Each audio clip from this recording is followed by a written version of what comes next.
It is now the conclusion and closing of the second movie of the quadrilogy, Game of Thrones 2, Khaleesi's Dragon Spirit.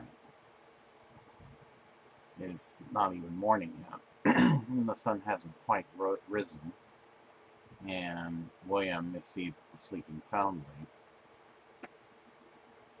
Daenerys has a sense that something may happen today, but she can't really place it.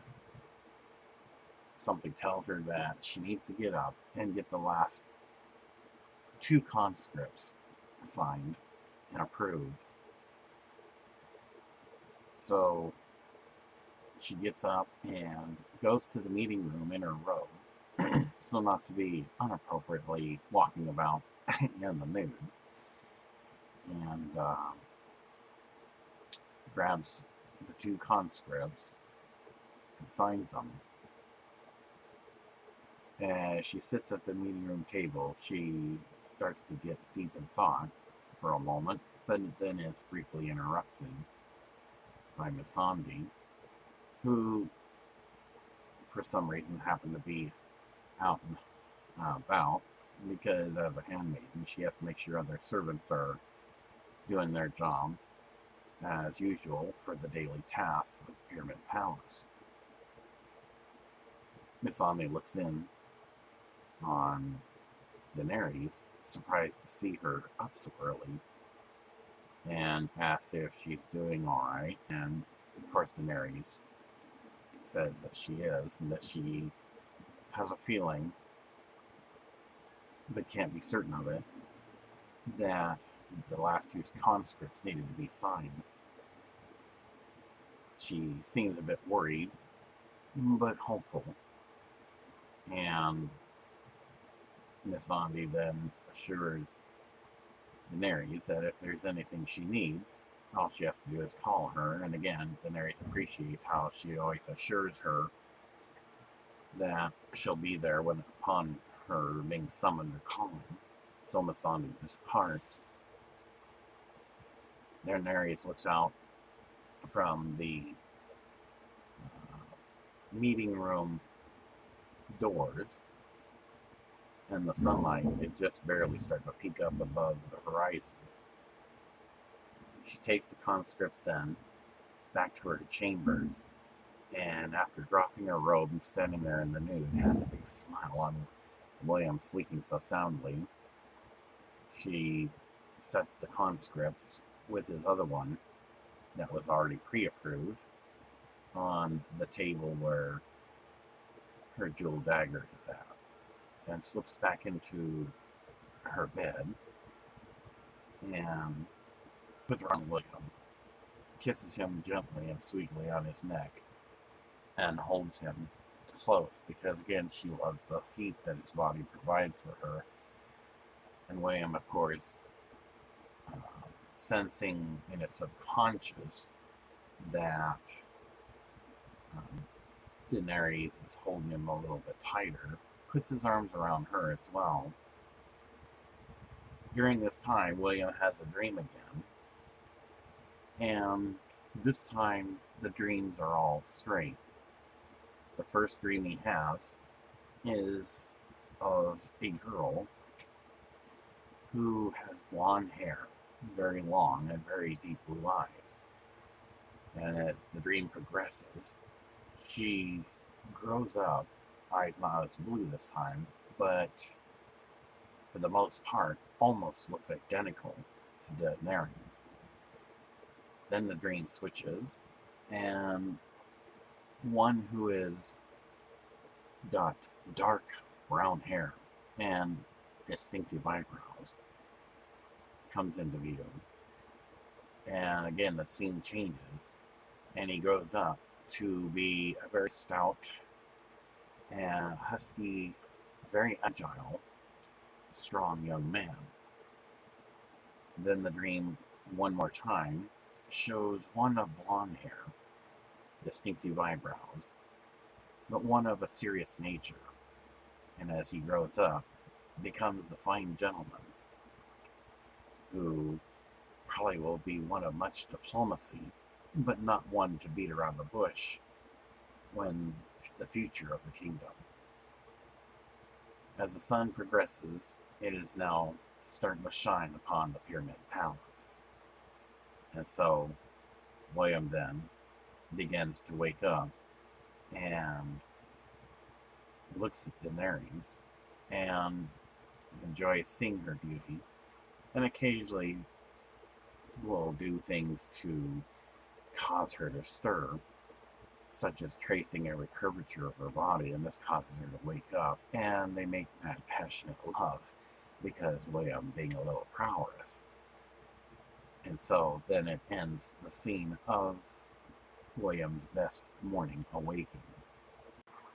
After Daenerys ravages William for his being, as the humans would say, naughty in bed, then she thinks she hears something in the distance and sits up suddenly and listens intently. Now it's all quiet. And then she hears it again. And this then causes her to sit up, looking upward, and with the look on her face, just tells her, as William said, the next time you hear this sound means they are about to be invaded or attacked, or something else is about to happen.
William suddenly sits up in bed, awakened by this sound. He knows this can only mean one thing. It's not a drill. And she's looking up at him. You think that this may be a false alarm, she asks. No, they are here. And she knows that with the look on his face, this is serious. This is the destiny that William knows based on what the visionary has told him, and as much as Denerys knows what the visionary told her before he came to her world, this is where it begins. She has Missandei, who comes in, summon Tyrien to help William in his armor, and so she does, and she gets dressed then. William's also getting dressed, and real quickly, knowing that anyone could show up in her chambers at any time because she has given permission to do so, he hugs her sweetly, kisses her, and loves groping her bottom, and she has a big smile about this, and tells him that this may not be the right time to be doing this, but in turn she puts a firm grasp on his pole and demonstrates a sensation, and he kisses her sweetly on the lips, and tells her from the song that he sang her earlier before going to bed that he will find his way back to her, and that he will not be lost, that he loves her very much, and he will fight to come back and shield Elysium as a promise he just made to her. Tyrion then comes in and helps put William with getting his armor on after waiting for Daenerys to get done hugging him. And of course, Tyrion kind of rolls his eyes. Maybe I should come back later, he says. This is not necessary. So, once William has his armor on, he excuses himself, as does Missandei. William talks to her for a while, tells her about a dream he's had, and she in turn, after looking down, kind of has a smile on his face, and William seems surprised. You've had this dream too. And she confirms this by the way she looks at him.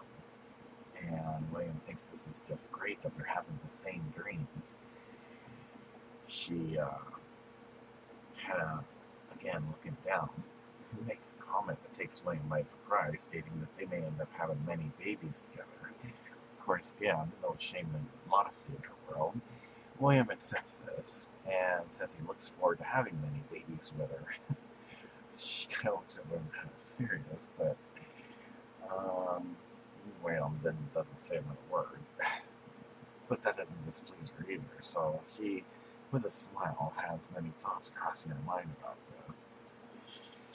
And in any case, Greyworm, clearing his throat, shows up, spear in hand, is ready, and asks if William be ready. She assures Greyworm that William is ready to defend the kingdom. Missandei also shows up, and Daenerys asks to speak with Greyworm alone, and she does wait.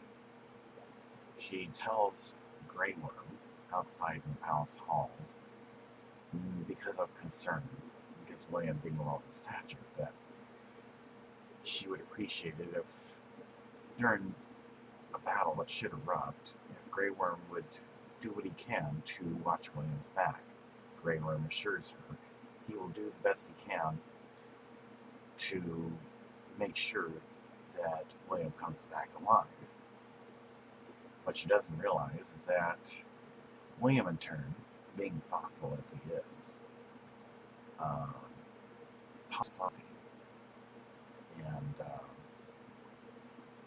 tells Missandei that he knows that this is usually not his place to be speaking to her like this, but that, though she already does this, that he would appreciate it if he would remain always by her side. And she kind of has a somewhat smile about this, because it's what she does anyway. But she understands that it's out of concern and the love he has for her, and asks her to give Daenerys comfort, should anything befall him. But then he intends to fight his way back at the end of the battle if necessary. And she understands and accepts this, and assures William that she will always be by Daenerys' side, and understands why he asks her this, because it must be a human emotion. And she herself even says freely that she finds this attractive and admires how he loves the queen so much. So he, as a human gesture, not that he intended to cause her alarm, gives Missandei a hug. She kind of seems surprised about this, and then he apologizes. Sorry, it's a human thing. She doesn't know what to say and doesn't say anything. Daenerys, of course, sees this and doesn't say anything either, but this kind of have a smile about this. And so William then, after kissing Daenerys for the longest time on her lips, telling her he loves her and that it's not goodbye, I will be back, to crush the enemy so that you may tread them permanently under your feet. This greatly delights her to hear this, and he tells her, the love of the three dragons will continue, my queen. You are the mother of dragons, and I am the one who champions you, the male dragon whom you have chosen. Now it's my time to prove myself once and for all. that I will defend the female dragon, mother dragons. So with this great smile and pride she has about this, he wipes the tear from her eye, kisses her again, and him and Greyworm head out of her chambers and out of the palace. They walk down the street, and Greyworm doesn't seem to say anything. And William kind of tries to make good humor. So I guess we're going to get our exercises today. Good early morning to kick some butt. Greyworm was still being somewhat serious, looks at William because he shakes his head and doesn't say nothing. Meantime, Denerys goes into the meeting room and gets ready to go out to the doors to see what all is about to happen.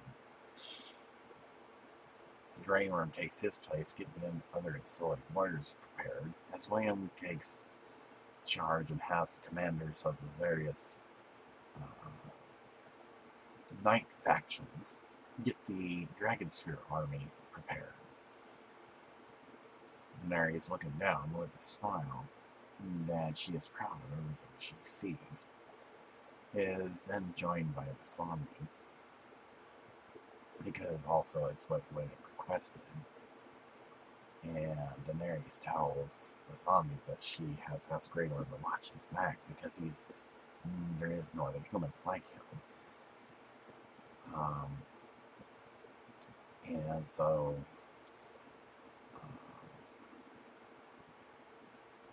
Missandei then kind of surprises her and tells her that William has asked her something, and she turns and looks at Missandei, and she informs her that though she already does this, William displayed a human emotion, that she is to be by her side and look after her in case something should happen. Of course, she confesses that she wasn't expecting them to hug her, but Daenerys seems okay with this, and then tells her it must be one of human friendship and emotion, but has nothing to worry about because, again, there's no jealousies in the world. So they continue watching as a rider is sent out to meet with ones that she suddenly recognizes, the Harpy. As they continue watching, the rider then, of course, returns. And, of course, the offer of surrender is not accepted. In fact, he then shows a dent where one of them tried to swing at him with some kind of weapon, and apparently that's not the response William had expected. Of course, William then tells Greyworm that when this is over, perhaps he would like to spend some time with Missandei, so they can have some quality time together. Greyworm, of course, being the serious one, inquires as to whether William's trying to give love advice, and William states, no, just trying to give you some opportunity, as much as I have. Build your friendship with Missandei. And slaps William slaps Greyworm on the back, and of course, Greyworm looks at William. William makes the wisecrack, forgot to add creamer to my coffee this time. Greyworm sighs face, shakes his head, more human jokes. So it is kind of an unusual warrior-to-warrior friendship that they have. Nothing more is said of that. William then, as Daenerys continues watching, addresses a speech before the ones of the new Dragonsphere army, and they all come to accept him because they have trained together, and he didn't merely hide in the comforts of the palace, he actually slept in their barracks. Though at one time they did put a bowl of soup for him to sit in, and he had to dive in waters of Slaver's Bay because it was their way of initiating him. And they didn't, of course, intentionally try to harm him, and it was a one-time thing. So then they get into their formations as the special music that William trained some of the ones who are either too old or too young to do, which then they take a special formation. And then a flag is held up. This means it's going to be all-out battle with the experienced swordsmen, long and short sword, all 20 to 27,000, plus the unsullied warriors. William sitting on the horse, looks towards her direction as she's looking at him. He pretends to blow her a kiss. She doesn't quite understand this, but then pretends to catch her. Not sure if she's doing it properly. And bows his head to her with a smile, and she has a smile back for him. And she's so proud of how he looks in his new armor on the horse. As they get ready, then he gets off the horse, and she watches as William does something strange, kissing the horse on the nose, and sends the white horse, which is actually Denerys, back to a safer area. They start marching forward, and then, as the Harpy rush them, they then, based on the training that William had given those of her army, make loud shouts and hollers, which is kind of strange for her to hear because it is not the tactic they used when they went to war. This would have to be a human tactic to put fear in the enemy. And as they suddenly come together, there is a clashing of swords and shields. And as this goes on, Denerys makes the statement, "Behold my human husband, Dragonspear, who will smite my enemies so that I may crush them permanently under my feet. For this day is the day of the Targaryen house, and I will rule on that throne." And thus ends the second movie, Game of Thrones 2, Khaleesi's Dragonspear.